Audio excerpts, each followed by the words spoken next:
O anticristo será apresentado em breve. Deixe o pedreiro se esforçar com os cacos da terra.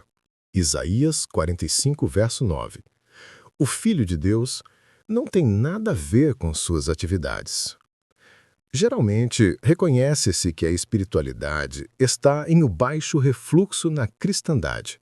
e poucos percebem que a sã doutrina está rapidamente em declínio, ainda que muitos do povo do Senhor se consolem supondo que o Evangelho ainda seja amplamente pregado e que grandes números estão sendo salvos desse modo. Infelizmente, sua suposição otimista é fundada em areia. Palavras de A. W. Pink, no início do século passado, já sentindo os sintomas da grande apostasia, da fé e da verdade que sobreviria ao mundo, como testemunhamos em nossos dias. Em razão da referida apostasia, o risco de não se alcançar a salvação da alma atualmente aumentou consideravelmente, apesar de haver uma maior difusão da Bíblia em todo o mundo, e a principal razão para tal é que há muito mais coisas para distrair e desviar a atenção e foco das pessoas para coisas supérfluas e inúteis para a eternidade, que se apresentam como o próprio significado e meios de melhoria de suas vidas. Dentre estas coisas despontam as muitas filosofias e ideologias em que a maioria da humanidade deposita suas esperanças de um mundo melhor e que não passam de utopias e ilusões que não podem alcançar os fins que supostamente pretendem alcançar.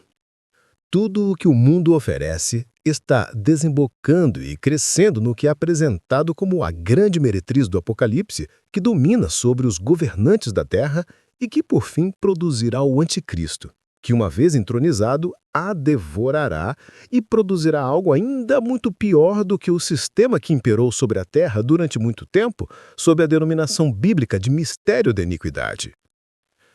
O reino do céu não é acessado por alguém ser conservador, liberal,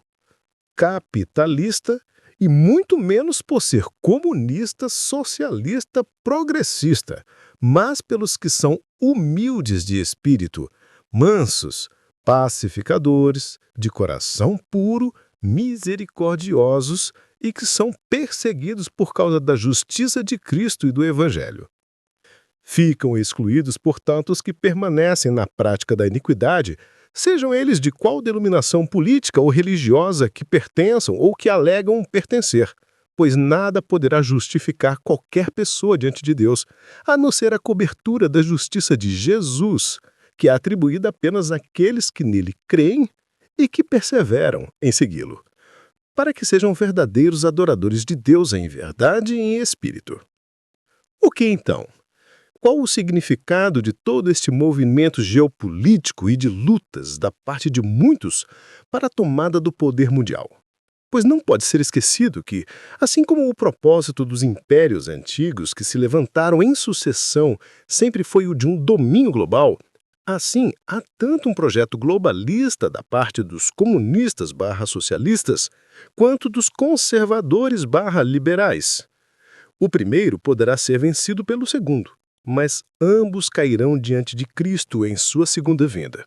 Quando dizemos que serão vencidos, não nos referimos ao fato de que renunciarão às respectivas doutrinas que defendem de forma militante, pois encontram-se arraigadas em seus corações, mas sim que tais regimes não prevalecerão em seu domínio, assim como sucedeu a tantas no passado.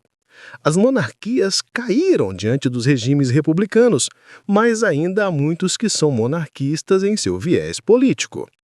O que divide de fato as pessoas em relação a rejeitarem ou amarem o governo de Cristo consiste eminentemente na forma como se posicionam diante de Deus e de sua vontade é revelada na Bíblia. Pois mesmo aqueles que descobrirem que sua preferência política não foi capaz de salvá-los da condenação ao inferno, conforme experimentarão no dia de sua morte, nem por isso desejarão se voltarem para Deus e se converterem a Cristo. Antes, o seu ódio por tudo que é divino e santo aumentará ainda mais, pois não lhe será dado um coração de carne no lugar do de pedra, e nem arrependimento para a salvação, pois jamais amarão o que é divino e santo. Cada um dará contas de si mesmo, e individualmente a Deus no dia do juízo, e não serão justificados por qual tipo de bandeira política ou religiosa que levantaram. Pois muitos dirão a Jesus que o serviram, pregaram o seu nome, fizeram milagres e, no entanto, ele lhes dirá que nunca os conheceu, por praticarem a iniquidade. Os santos e piedosos, justificados pela fé em Jesus, sofrem muitas aflições neste mundo, especialmente da parte daqueles que dizem estar lutando para um mundo melhor. Só que não nos termos de Deus, mas de suas próprias ideologias e convicções pessoais. Os que estiverem no exercício do poder global, nos dias que antecederão imediatamente a volta de Jesus, destruirão a grande prostituta Babilônia, que se veste de púrpura e vermelho, pois será revelado o grande engano que ela produziu com o encantamento de sua influência sobre as nações, prometendo uma sociedade ideal e perfeita, fundada em seus termos abomináveis e contrários a Deus, que levou a muitos a odiarem a Bíblia, a Cristo, o Evangelho e os próprios cristãos. Então é justo que Deus promova sua destruição no tempo apropriado, pois aqueles que se prostituíram com ela em seus governos, usando suas blasfêmias e perseguindo e martirizando os santos, e influenciando todos os que não amam a Deus a fundamentarem seus objetivos de vida em opulência, riqueza, ostentação, materialismo, consumismo, enfim, em buscarem somente as coisas deste mundo, sem qualquer interesse no reino de Deus e sua justiça. Esta destruição do sistema que vinha imperando no mundo desde a mais remota antiguidade e que muito se expandiu no tempo do fim, não significa que os seus destruidores que introduzirão uma nova forma de governança com controle total sobre a política, economia, finanças, religião e militarismo, terão se convertido finalmente a Deus e reconhecido que o sistema era corrupto e contrário a Cristo e ao Evangelho. Muito ao contrário, pois quem estará no governo desta nova ação, como na anterior, é o próprio Satanás, cujo intento é o de que somente ele seja o grande governante de todas as nações por intermédio da possessão total que terá sobre o anticristo.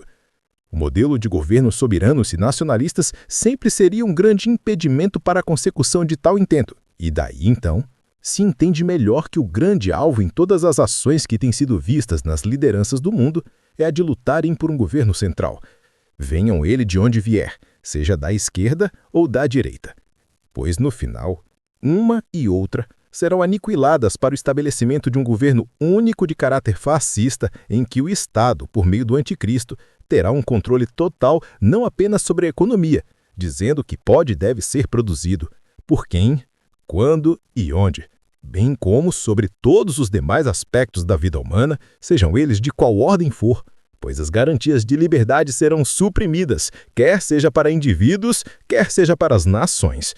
Mas o império do anticristo que se levantará também será destruído por sua autoexaltação, exigindo seu líder supremo uma devoção idolátrica à sua pessoa, por se apresentar inicialmente como grande libertador das nações oprimidas pela falta de liberdade de expressão e falta de prosperidade material e segurança política e jurídica. Mas tudo isso não passará de um véu para encobrir suas reais intenções de obter domínio completo. Uma vez que retirada a máscara do engano, ele intentará colocar uma imagem sua para ser adorada pelos israelitas em sua nação na Palestina, ao que eles rejeitarão veementemente e que será considerado um ato de insurgência quanto o anticristo que convocará as nações sob o seu governo a sitiarem e destruírem totalmente a Israel. Ocasião esta em que Jesus virá em socorro deles e os livrará não somente da destruição, como muitos se converterão finalmente a ele, reconhecendo-o como o verdadeiro e único Messias.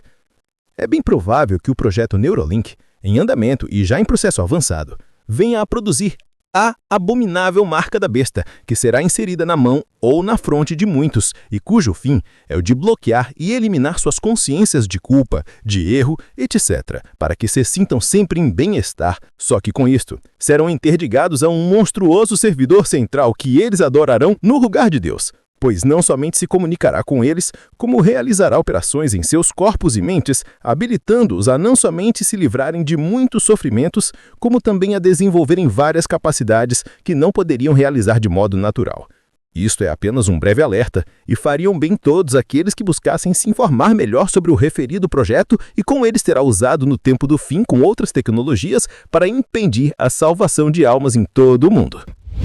Compartilhe esta mensagem e se inscreva em nosso canal Vida Eterna com Deus. Para estudos bíblicos mais aprofundados, acesse o canal Vida Eterna Estudos Bíblicos. Link na descrição.